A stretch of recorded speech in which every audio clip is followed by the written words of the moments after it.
पहली बड़ी खबर की ओर चलेंगे। सीएम की अधिकारियों के साथ बैठक हुई है। राज्य उन्नति के लिए डीसी के जरिए बैठक हुई। परियोजनाओं, योजनाओं और चयनित परिवेदनाओं की समीक्षा बैठक ली गई है। आज 2000 करोड़ की परियोजनाओं, योजनाओं की समीक्षा बैठक हुई। अधिकारियों को सीएम ने दिशा निर्देश भी दिए हैं। जयपुर से बड़ी खबर इस वक्त की। सीएम की अधिकारियों के साथ बैठक। राज्य उन्नति के लिए डीसी के जरिए बैठक हुई है। परियोजनाओं, योजनाओं और चयनित परिवेदनाओं की समीक्षा देखने को मिली है। आज 2000 करोड़ की परियोजनाओं, योजनाओं की समीक्षा बैठक देखने को मिली है। अधिकारियों को सीएम ने दिशा निर्देश भी दिए हैं। इस वक्त की बड़ी खबर जयपुर से। और शशि मोहन जी हमारे साथ जुड़ गए इस पर और जानकारी देने के लिए। शशि जी, आज एक बहुत ही इंपॉर्टेंट मीटिंग जो चेयर किया खुद चीफ मिनिस्टर साहब ने, परियोजनाओं को, योजनाओं को और भी चीजों को लेकर एक समीक्षा बैठक। किन मुख्य बिंदुओं पर बात हुई आज, जरा उसके बारे में बताइए शशि जी। देखिए, प्रदेश को विकसित राजस्थान बनाना है। 2047 का जो विकसित भारत का लक्ष्य है, उस लक्ष्य के साथ कदमताल करने के लिए सभी राज्यों को भी आगे बढ़ना होगा और यही मुख्यमंत्री भजनलाल शर्मा की और उनकी सरकार की सोच है। इसी सोच को अमली जामा पहनाने के लिए राज्य उन्नति एक कार्यक्रम बनाया गया है। इसके जरिए राजस्थान की उन्नति में भागीदारी निभाने वाली महत्वपूर्ण परियोजनाएं, जो चाहे लंबित हों, जो किसी कारण से अटकी हुई हों, उन परियोजनाओं में से चुनिंदा परियोजनाओं की हर थोड़े समय में समीक्षा होगी। आज उसकी पहली बैठक थी। मुख्यमंत्री भजनलाल शर्मा की अध्यक्षता में सीएमओ में बैठक हुई। मुख्य सचिव वी श्रीनिवास और साथ में एसीएस अखिल अरोड़ा भी मौजूद थे। अन्य अधिकारी भी मौजूद रहे। कई अधिकारी वीडियो कॉन्फ्रेंस से जुड़े। इस दौरान मुख्यमंत्री ने 2000 करोड़ से ज्यादा की परियोजनाओं की समीक्षा तो की ही, उनके काम में अगर कहीं गतिरोध आ रहा है, मसलन मान लीजिए कहीं पर फॉरेस्ट की क्लियरेंस की दिक्कत आती है, तो वहीं वन विभाग के अधिकारी भी मौजूद रहते हैं, तो उनसे हाथों हाथ उस क्लियरेंस पर बातचीत की जाती है। आपको ध्यान होगा कि केंद्र में प्रगति नाम से एक प्रोजेक्ट बना है, जिसमें प्रधानमंत्री गति के नाम से ये प्रोजेक्ट है। प्रधानमंत्री भी हर महीने इस तरह योजनाओं की समीक्षा करते हैं। तो केंद्र की तर्ज पर ये राज्य उन्नति प्रोजेक्ट बनाया गया है।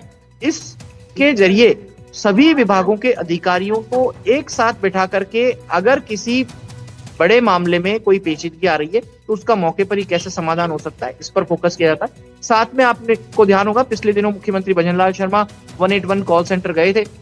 वहां कुछ अलग अलग परिवेदनाएं आई थी, कुछ को मौके पर ही निस्तारित किया गया। करौली में आपको ध्यान होगा, हैंडपंप सुधारने की बात आई थी और शाम तक वहां हैंडपंप सुधर गया था।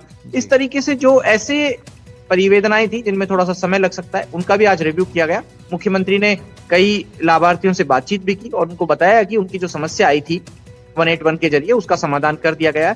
इससे प्रदेश के जो लोग हैं, जो अपनी परिवेदनाएं 181 के ऊपर लिखवाते हैं, उनमें सरकार के प्रति एक विश्वास मजबूत होता है कि सरकार केवल आवेदन ले ही नहीं रही है, बल्कि जो शिकायत, जो पीड़ा सरकार के पास पहुंच रही है, उसको यथासंभव समाधान करने की कोशिश भी कर रही है। और इस कोशिश में आज राज्य उन्नति की पहली बैठक थी। हर महीने इस तरह की बैठक हुआ करेगी। आपको ध्यान होगा कि जब प्रवासी सम्मेलन हुआ, जब राइजिंग राजस्थान हुआ, तब मुख्यमंत्री ने कहा था कि वो निवेश का रिपोर्ट कार्ड देंगे और उस रिपोर्ट कार्ड की तैयारी के लिए उन्होंने हर महीने बैठक लेने की व्यवस्था शुरू की थी, जो अभी भी बदस्तूर जारी है। उसी तर्ज पर ये राज्य उन्नति की बैठकें हर महीने हुआ करेंगी और इन बैठकों में जो आउटकम आएगा, उससे उम्मीद की जा सकती है कि प्रदेश की जो अलग अलग परियोजनाएं हैं, उनके काम में रफ्तार आएगी। और जरा आगामी बजट को लेकर ये तो बिल्कुल वो प्लान ऑफ एक्शन क्या है उस पर बात हो गई, लेकिन अधिकारियों को जो दिशा निर्देश दिए गए हैं वो क्या दिए गए हैं? यानी आने वाले समय में क्या कि त्वरित कार्रवाई कर ली जाए, अगर कोई भी प्रॉब्लम आए तो त्वरित कार्रवाई होनी चाहिए, ये दिशा और क्या दिशा निर्देश, उसके बारे में जरा विस्तार से बताएं। देखिए, पिछले बजट की जो घोषणाएं थी, उनका क्रियान्वयन किस हद तक हो गया, इसके ऊपर फौरी बातचीत हुई। आगामी बजट को लेकर के जिला स्तर की जो बीएफसी होती है, उनसे पहले जो सुझाव लिए जाने हैं लोगों से, उन बैठकों को लेकर के निर्देश दिए गए। साथ में एक प्रोफॉर्मा, जिसको कह सकते हैं कि पैरामीटर्स तय किए गए हैं कि किस किस तरह की समस्याएं आ रही हैं, उनको कैटेगराइज किया जाए। यानी ऐसी कुछ समस्याएं जिनमें कोई बजटरी प्रोविजन की जरूरत नहीं है, कोई भी आर्थिक संसाधन की जरूरत नहीं है, उनका अगर मौके पर ही निस्तारण किया जा सकता है तो उनका जल्द से जल्द मौके पर समाधान किया जाए और जो फरियादी है उसको सूचित भी किया जाए। इसके साथ में अगर किसी में सरकार की मंजूरी लेनी है, मंत्री की, अधिकारी की या कैबिनेट की कोई मंजूरी लेनी है, तो उनका अलग क्लासिफिकेशन होगा और बजटरी प्रोविजन के लिए जो कोई समस्या आती है तो उसका अलग क्लासिफिकेशन होगा। इस तरीके से ये क्लासिफिकेशन की बात कही गई है और मुख्यमंत्री भजनलाल शर्मा ने कहा है कि सरकार का फेस है अधिकारी और वो अधिकारी जितनी तत्परता से लोगों की समस्याओं का समाधान करेंगे तो जनता के बीच में सरकार का, अधिकारियों का सकारात्मक मैसेज उतना जल्दी जाएगा। चलिए ठीक है शशि जी, बहुत बहुत धन्यवाद। महत्वपूर्ण जानकारी आपने बिल्कुल सिलसिलेवार ढंग से हमारे दर्शकों के समक्ष रखा है। और अब हम आगे बढ़े। कोटा में तैयार होने लगा है बाबा बागेश्वर का कथा पंडाल। जी हाँ, मंत्री मदन दिलावर ने तैयारियों का निरीक्षण अभी किया है। बागेश्वर धाम के आचार्य पंडित धीरेन्द्र शास्त्री की 3 दिवसीय रामकथा यहाँ होने वाली है।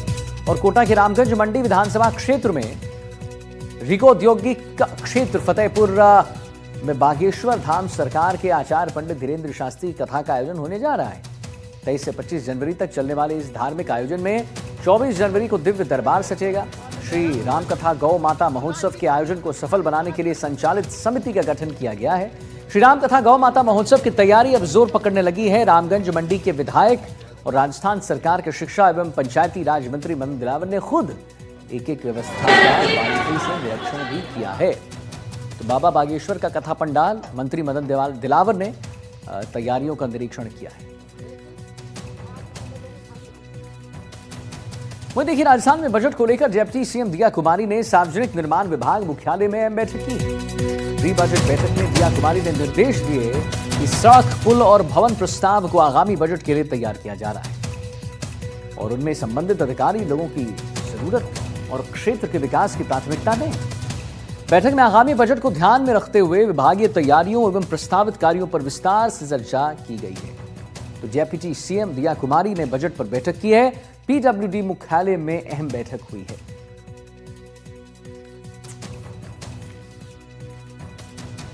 और इस वक्त की बड़ी खबर आ रही है अलवर से, जहां भिवाड़ी पुलिस ने फर्जी आईपीएस को पकड़ा है। खुद को एआईजी रैंक का अधिकारी बताया इसने। आरोपी की पहचान सौरभ कुमार के रूप में हुई है। आरोपी पेशे से सॉफ्टवेयर इंजीनियर है और आईपीएस बताकर थाने में ये धौंस जमाता था। ये देखिए, इसी की तस्वीर हम जो आपको दिखा रहे हैं। भिवाड़ी थाना अधिकारी सचिन शर्मा ने बताया कि आरोपी की पहचान सौरभ कुमार के रूप में हुई। वह पेशे से सॉफ्टवेयर इंजीनियर है और ब्लैक स्कॉर्पियो में सवार होकर देर रात भिवाड़ी थाने पहुंचा। खुद को स्पेशल प्रोटेक्शन ग्रुप में तैनात किया एआईजी रैंक का अधिकारी इसने बताया और इसने दावा किया कि वह किसी विशेष मिशन पर है। पुलिस विभाग के कर्मचारियों के सामने रौब दिखाकर नकली आईडी धारण करके ये यहाँ पे फ्री सुविधाएं लेने का प्रयास कर रहे थे। इसके सर बैकग्राउंड की अगर बात करें तो क्या इसका बैकग्राउंड होगा, कहाँ कहीं रहने वाला है? ये सॉफ्टवेयर डेवलपर है, मूल रूप से बागपत के रहने वाले हैं यूपी के और अभी दिल्ली रहना बता रहे हैं। और सॉफ्टवेयर डेवलपर है, बीसी की है, एमएससी की है कंप्यूटर साइंस से और हाल फिलहाल अलग अलग जगह कंपनीज में काम किया है, दुबई में और मलेशिया में भी काम किया है, बाहर अब्रॉड में बात करें तो, और बाकी दिल्ली में कामकाज किया है। हाल फिलहाल खुद का बेरोजगार होना पड़ा। मुदित गौड़ हमारे साथ इसी खबर पर और जानकारी देने के लिए लाइव जुड़ रहे हैं। मुदित, खुद को एआईजी रैंक का यह अधिकारी बताता था, जिसकी तस्वीर हम अपने दर्शकों को दिखा रहे हैं। सौरभ कुमार इसका नाम है, लेकिन कैसे धौंस जमाता था और क्यों ऐसा इसने किया? पेशे से अच्छा करियर तो था इसका, सॉफ्टवेयर इंजीनियर, तो फिर अचानक क्या ऐसी मजबूरी आन पड़ी कि ये सब इसे करना पड़ा? जी बिल्कुल, ये किसी जो बात मुख्यतः सामने निकल कर आई है, लगातार ये कहीं ना कहीं कुछ ऐसे लोगों से जुड़ा हुआ था जहां इसको पता था कि किस तरह से अधिकारियों को कुछ बेनिफिट्स मिल सकते हैं या किस तरह से टोल बचाया जा सकता है, किस तरह से वो पुलिस के छोटे अधिकारियों पर जाकर के दबाव बना करके वो उन व्यवस्थाओं का लाभ उठा सकता है जो जिसका उसको कोई खर्च नहीं चुकाना पड़ेगा। इस तरह की व्यवस्थाओं को लेकर के वो वहां पर पहुंचा था और उसके बाद पुलिस अधिकारियों के सामने ही उसने रुतबा जमाना शुरू किया और उसके बाद अपने आप को जो एसपीजी टीम है उसका आईजी बताते हुए उसने अपना आई कार्ड भी उनको दिखाया है। और उसके बाद जब पुलिस को शक हुआ, जब उसकी जांच की गई तो इस तरह का कोई अधिकारी वहां पर उनको नहीं मिला और उसकी जानकारी की गई। जब से कड़ाई से पूछताछ की गई उसके बाद पता चला कि वो दिल्ली में रहता है और आईटीएन युवक है और उसके बाद काफी पढ़ा लिखा है और पूरी जानकारी जो रख रहा था उस जानकारियों को उसने साझा भी किया और एक नकली डमी जो है वायरलेस सेट उसके पास मिला, साथ ही फर्जी आई कार्ड उसके पास मिला जो मंत्रालय का था और उन सभी को पुलिस ने जब्त कर करके लगातार उससे पूछताछ की जा रही है। और क्या मकसद था उसका आने का, लेकिन क्या वो वहां पर आया है और क्या आगे की उसकी रणनीतियां थी, उनको लेकर के अभी पुलिस की जांच जो है वो लगातार जारी है। और क्या कठोर कार्रवाई इस पर होगी उसके बारे में बता दीजिए मुदित, क्योंकि ये तो बहुत गलत बात है। धौंस जमाना और फेक आईडी कार्ड रखना, ये तो सरासर नियमों कि क्या मैं बोलूं, धज्जियां उड़ाने वाली बात है। जी बिल्कुल, इन सभी पहलुओं को लेकर के पुलिस ने जो है संगीन धाराओं में मामला दर्ज किया है और जो वाहन का उपयोग ये कर रहा था, जो स्कॉर्पियो गाड़ी इसके पास थी, उसको भी जब्त किया गया है। जो लोक सेवक के फर्जी दस्तावेज बना करके जिस तरह से वो यूज कर रहा था, उनका भी मामला दर्ज किया गया है और उसको हो सकता है कि अब कड़ी जो पुलिस की पूछताछ रहेगी उसमें भी कुछ और खुलासे हो सकते हैं, किन कारणों के चलते ये सब जो दोष जमाता था और क्या उसका मकसद था। इन सभी को लेकर के पुलिस की जांच जारी है और जो पुलिस संगीन धाराएं हैं उनमें पुलिस ने मामले दर्ज किए हैं। चलिए ठीक है, मुझे बहुत बहुत धन्यवाद महत्वपूर्ण जानकारी देने के लिए। और अब चलिए आगे बढ़े। जयपुर एसओजी को बड़ी सफलता हाथ लगी है। पेपर लीक केस में एक आरोपी गिरफ्तार हुआ है। कनिष्ठ अभियंता भर्ती परीक्षा 2020 का एक पूरा मामला। आरोपी सुरेश कुमार ने कनिष्ठ अभियंता भर्ती परीक्षा 2020 का पेपर लीक से परीक्षा से पहले गणपत लाल मांडवाड़ से सौदा किया। अभियुक्त मालवाड़ा ने जगदीश बिश्नोई गैंग द्वारा लीक किया गया पेपर अभियुक्त भूपेंद्र सारंग से प्राप्त किया और परीक्षा से पहले उसे दिया भी। इस तरह आरोपी सुरेश कुमार ने पैसे देकर पेपर प्राप्त कर परीक्षा से पहले इसे पढ़ लिया। तो पेपर लीक केस में एक आरोपी गिरफ्तार हुआ है। जयपुर एसओजी को एक बड़ी सफलता हाथ लगी है। कनिष्ठ अभियंता भर्ती का ये पूरा मामला है जहां पर पेपर लीक केस में एक आरोपी को गिरफ्तारी हुई है और आप समझिए कि कैसे यहां पर एसओजी को एक बड़ी सफलता हाथ लगी।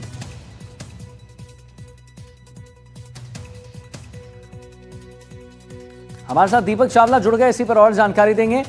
दीपक, ये जरा विस्तार से पहले तो इसके बारे में बताइए और कितना बड़ा गैंग है ये जगदीश बिश्नोई गैंग द्वारा लीक किया गया पेपर और कितने लोगों को पेपर लीक करवाया गया है? क्या कुछ जानकारी आपके पास लेटेस्ट इस खबर पर, जरा बताइए। देखिए, बिल्कुल एसओजी ने 3 भर्ती परीक्षा को लेकर ये बड़ा जो एक्शन है वो किया है।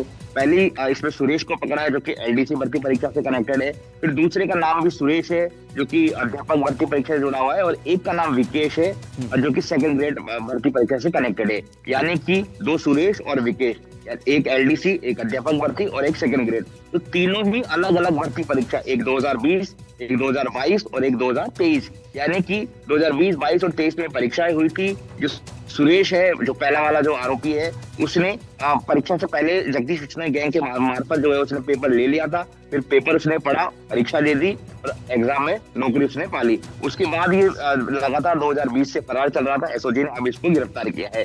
और जो विकेश है, उसने ब्लूटूथ के माध्यम से वो नकल कर रहा था जो सेकंड ग्रेड की टीचर की जो भर्ती परीक्षा है। ब्लूटूथ के औरव कालेर जो कि एक मुख्य सरगना था जो गिरफ्तार हो चुका है, सलाखों को पीछे है, उसने ब्लूटूथ के माध्यम से इसको नकल कराई थी और ये बैठा हुआ था परीक्षा में। तो वो इसके ब्लूटूथ से वो फोटो खींची पर पेपर, फिर वो आगे जो औरव कालेर गैंग के गिरोह है उस तक वो पहुंचा और उसके बाद उसने उसको पेपर को ब्लूटूथ के माध्यम से सोल्व करवाया। तो ये भी फरार कर रहा था, इसे भी गिरफ्तार किया है। और तीसरा जो आरोपी जो सुरेश है जो कि अध्यापक भर्ती परीक्षा से कनेक्टेड है, उसको भी गिरफ्तार किया। उसने डमी कैंडिडेट के माध्यम से अपने स्थान पर किसी और को जो है वो 7 लाख रुपए दिए, फिर उसने परीक्षा दी और इसको पास करवा दिया। हालांकि एसओजी ने उस समय उसको गिरफ्तार कर लिया था, लेकिन ये सुरेश जो है वो फरार कर रहा था। बहरहाल इन तीनों ही भर्ती परीक्षा से जुड़े हुए तीनों ही आरोपियों को गिरफ्तार कर लिया है। इनसे पूछताछ की ठीक है दीपक, चलिए बहुत बहुत धन्यवाद दीपक, महत्वपूर्ण जानकारी देने के लिए। नहीं, बहुत बहुत धन्यवाद आपका। और अब हम आगे बढ़े। मुख्यमंत्री बृजलाल शर्मा ने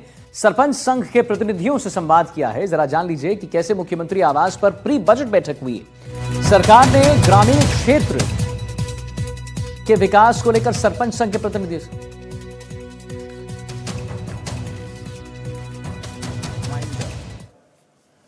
of the profound impact you have had in guiding the incredible journey of Visakha. Every successful company has moments worth cheering and its milestones that fill you with pride. However, what truly sets Visakha apart for me is far more than a corporate success story. For Jigish and me, Visakha is a living proof of how faith and friendship can shape a future where trust becomes the most valuable form of capital. શ્રદ્ધા અને મિત્રતા ભવિષ્યને કેવી રીતે આકાર આપે છે, આજની કહાની એ વિશે છે. So today, we are not just celebrating the success of business, we are celebrating a belief of trust that defined the relationship between Jigis and me and architected the destiny of Visakha. And so let me take you back to where this relationship started. It began in 1992, the period the world still remembers because of the turbulence created following the Gulf War. India was still struggling with the severe rupees devaluations. The war had led to a massive energy market volatility. Shipping had been badly disrupted and supply chains had become entirely unpredictable. At that time, imported polymers were integral to Indian sectors such as packaging, textiles, consumer goods, primarily because India's license Raj in the preceding years had left the country with a limited domestic manufacturing capacity. तो विशाखा समूह की 25वीं सालगिरह के मौके पर बोल रहे थे गौतम अडानी। खबरों में तो देखा आपने कैसे अडानी समूह को, आपने देखा कैसे यहाँ पर अडानी जी ने विशाखा समूह की 25वीं सालगिरह पर संबोधन किया है और विशाखा समूह की यात्रा अद्भुत रही है, गौतम अडानी साहब का कहना है। इसी के साथ उन्होंने ये भी बताया कि कैसे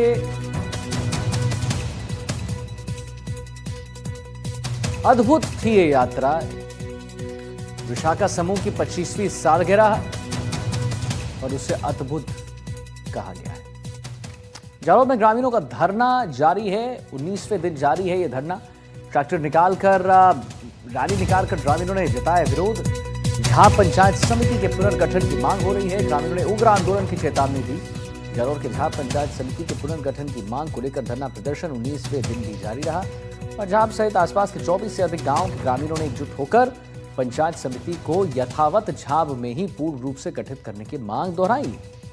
इसी के चलते उपखंड मुख्यालय पर विरोध दर्ज करवाते हुए ट्रैक्टर रैली निकाली गई और प्रशासन को ज्ञापन भी सौंपा गया। ग्रामीणों का मूल भाजपाइयों के साथ कुटारा घात किया है।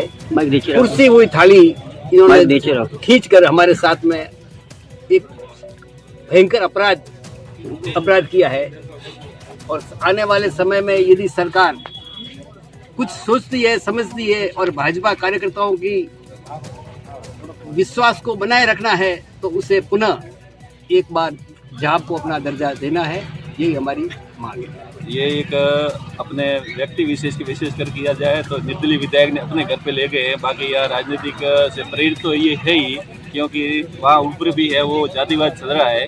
उनको पता है कि यहाँ चौधरीयों के वोट ज़्यादा है, तो चौधरीयों को अगर खुश रखना है तो जीवराम जी के कहने से वहाँ भाजपा ये ले जानी पड़ेगी और उस कारण से ये भाजपा ले गई। एक व्यक्ति विशेष के कारण ही वो गई है वहाँ और उसमें मेन कारण है जातिवाद।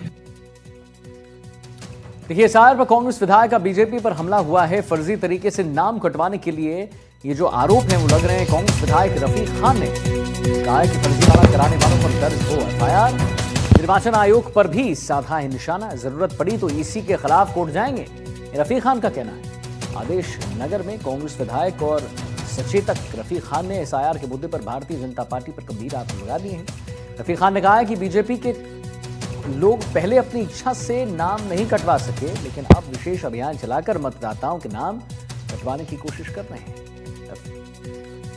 मैं कांग्रेस विधायक और कांग्रेस के हमारे दोनों ब्लॉक अध्यक्ष खड़े हैं यहाँ पर, ये एक एडवोकेट भी है ब्लॉक अध्यक्ष। हम पूरी कानूनी कार्रवाई करेंगे। जिन आदमियों के फर्जी नामों से एप्लीकेशन लगाई है उन पे भी कार्रवाई करेंगे, और जिन्होंने ये साइन किए हैं, ओरिजिनल साइन हमने पकड़ लिए हैं।